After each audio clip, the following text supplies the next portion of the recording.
ఓం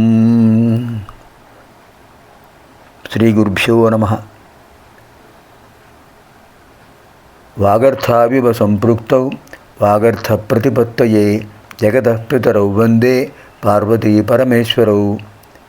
శృతిస్మృతిపురాణానాం ఆలయం కరుణాలయం నమామి భగవత్పాదం శంకరం లోకశంకరం. ఇప్పుడు మనం 59వ లహరిలో ప్రవేశిస్తున్నాం. ముందుగా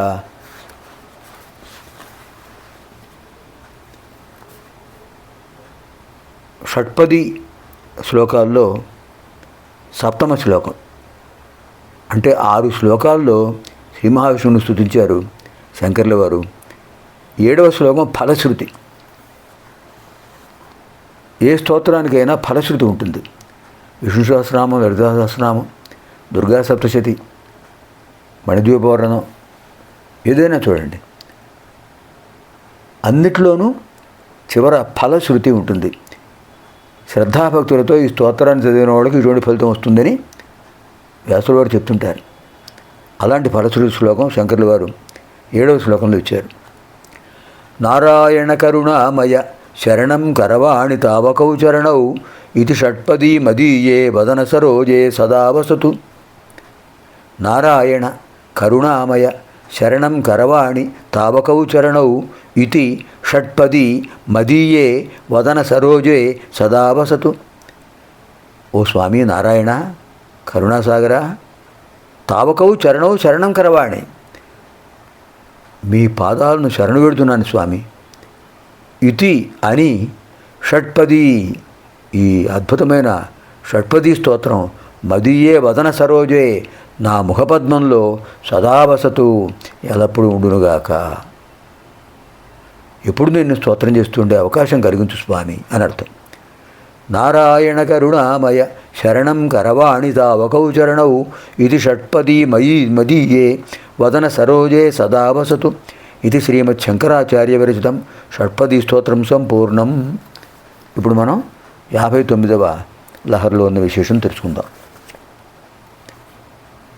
హంసః పద్మవనం సమిచ్చతి యథా నీలాంబురం చాతకః, నీలాంబుదం చాతకః. కోకః కోకనద ప్రియం ప్రతిదినం చంద్రం చకోరస్తథా. చేతో వాంఛతి మామకం పశుపతే చిన్మార్గమృగ్యం విభో గౌరీనాథ భవత్పదాబ్జయుగళం కైవల్య సౌఖ్యప్రదం. ఎంత అద్భుతమైన శ్లోకం అండి. పశుపతే విభో గౌరీనాథ, ఇవన్నీ సంబోధనలే. హే పశుపతి, ప్రభో, పార్వతీపతి, పరమేశ్వర. హంస పద్మవనం వాంఛతి. హంస పద్మాలతో నిండిన సరస్సును కోరుతుంది. పద్మాలంటే ఇష్టం ఆ హంసకు. పద్మాలతో నిండిన, వికసించిన పద్మాలతో నిండిన హంసలో, ఆ సరస్సులో విహరించడం అంటే హంసకు ఇష్టం. చాతకః నీలాంబుదం వాంఛతి. చాతక పక్షి నీటి బిందువులతో కూడిన వర్షాకాలపు మేఘాన్ని కోరుతుంటుంది. ఎందుకు, ఏమిటి కారణం? పద్మం ఏ విధంగా తామర పుష్పాల దగ్గర, తామర పూల దగ్గరికి వెడుతూ ఆ తామర కాడలు తింటూ సంతోషిస్తుందో, ఈ చాతక పక్షి కూడా మేఘంలోంచి వచ్చే వర్ష బిందువులను మాత్రమే ఆహారంగా తీసుకుంటుంది. అది చాతక పక్షి యొక్క గొప్పతనం. ఇంకా కోకః కోకనద ప్రియం, కోకః కోకనద ప్రియం. కోకః చక్రవాక పక్షి ఏం చేస్తుందో తెలుసున? కోకనద ప్రియం. కోకదంటే పద్మం. పద్మాలకు ఇష్టమైన వాడు ఎవరు? సూర్యుడు. ఆ సూర్యుడి యొక్క కాంతిని కోరుతుంది చక్రవాక పక్షి. చకోరః చంద్రం వాంఛతి. చకోర పక్షి ఏం చేస్తుంది? చంద్రకిరణాలంటే దానికి ఇష్టం. చంద్రకిరణాలే దానికి ఆహారం. అలా కోరుతుంది.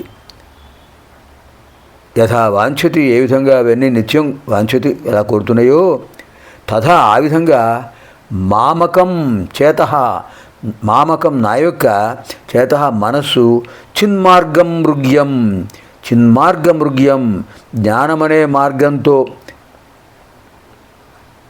మార్గంతో జ్ఞానమనే మార్గంలో వెతకదగినటువంటి అన్వేషించదగినటువంటి కైవల్య సౌఖ్యప్రదం మోక్షప్రాప్తి అనే సౌఖ్యాన్ని ఇచ్చేటటువంటి భవత్పదాబ్జ యుగళం వాంఛతి, మీ పాదపద్మముల జంటను కోరుతోంది. ఎంత అద్భుతంగా చెప్పారండి. ఉపమాలంకారం. ఎన్ని ఉపమానాలు. హంస పద్మాలతో కూడిన సరస్సులో విహరించడానికి ఇష్టం దానికి. ఆ తామర తోడు తింటుంటుంది కనుక.